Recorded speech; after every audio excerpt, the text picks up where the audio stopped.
Morning. कसे आहात सर्वांचे आपल्या उज्ज्वला ब्लॉग्स या चॅनलमध्ये खूप खूप स्वागत आहे. चला तर खूप दिवसापासून ना मी दोन्ही पण चॅनलवरती व्हिडिओज टाकले नाही, कारण काही कारणांमुळे मी व्हिडिओ तुमच्यापर्यंत पाठवू शकले नाही, त्याबद्दल माफी असावी. तर चला आज ना सकाळीच अशा प्रकारे आज मला ना बनवायचं होतं टिफिनसाठी बटाट्याचा किस. तर मी इथे ना सर्व बटाटे अशा प्रकारे साळून घेतले.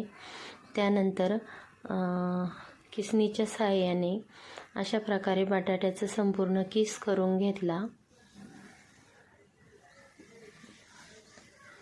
तर बटाट्याचा किस हा पटकन होतो, त्यामुळे मी ही भाजी नेहमी करत असते. इथे आपले बटाटे संपूर्ण किसून झालेले आहे. तर मी इथे ना 2 पाण्याने बटाटे धुवून घेतले. धुण्या अगोदर ना मी थोडंसं इथे बटाट्याचा रस काढून घेतला, कारण आहे ना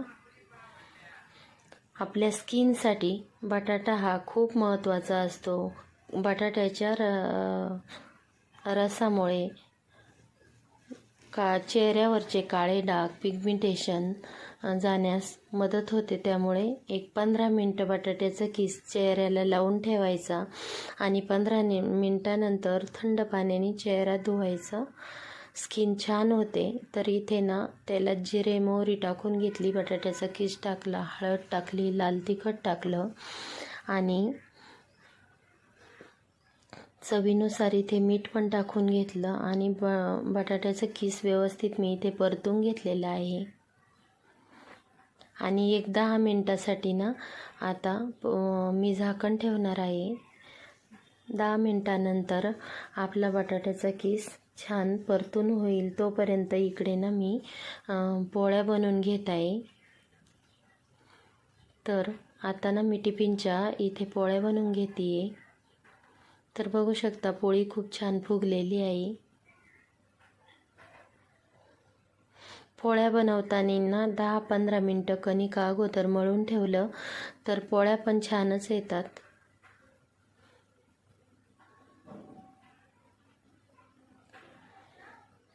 तर सगळ्या महिलांचं सकाळी टिफिनचंच काम असतं.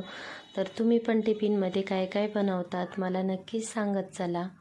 आणि आपले व्हिडिओ जर आवडत असतील तर जास्तीत जास्त व्हिडिओला लाईक, शेअर, सबस्क्राईब देखील करा. इथे आपल्या टिफिनच्या पोळ्या बनून झालेल्या आहे. तर आपला बटाट्याचा किस पण इथे छान झाला. तर मी ना आता टिफिनच्या डब्यामध्ये किस भरून थंड होऊन देत आहे. थंड झाल्यानंतर टिफिन मी अशा प्रकारे पॅक करून घेतला आणि त्यानंतर सकाळच्या जेवणामध्ये मी ना ओलसर अशी मेथीची भाजी बनवली होती. इथे मेथीच्या भाजीला पण छान उकळी आलेली आहे. कधी सुकी बनवते, कधी अशी थोडीशी ओलसर बनवते. तर सकाळच्या जेवणामध्ये मेथीची भाजी, पापड, चटणी, कांदा आणि चपाती असे माझे जेवण होते. आणि दुपारी म्हटले चला मी आवळे आणलेच होते, तर म्हटले चला आवळ्यापासून आपण आवळ्याचा मुरावळा बनवूया. तर मुलांची मेंदूची प्रतिकारशक्ती आवळ्यामुळे वाढते.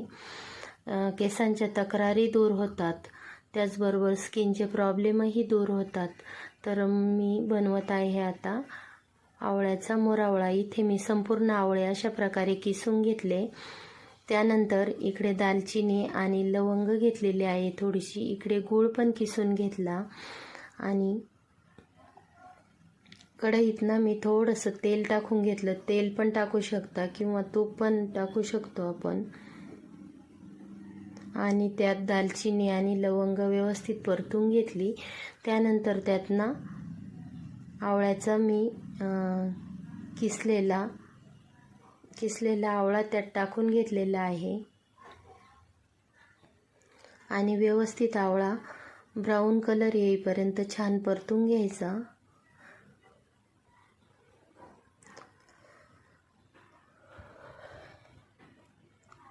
त्यानंतर त्यात ना मी 1 वाटी गूळ पण टाकून घेतलेला आहे.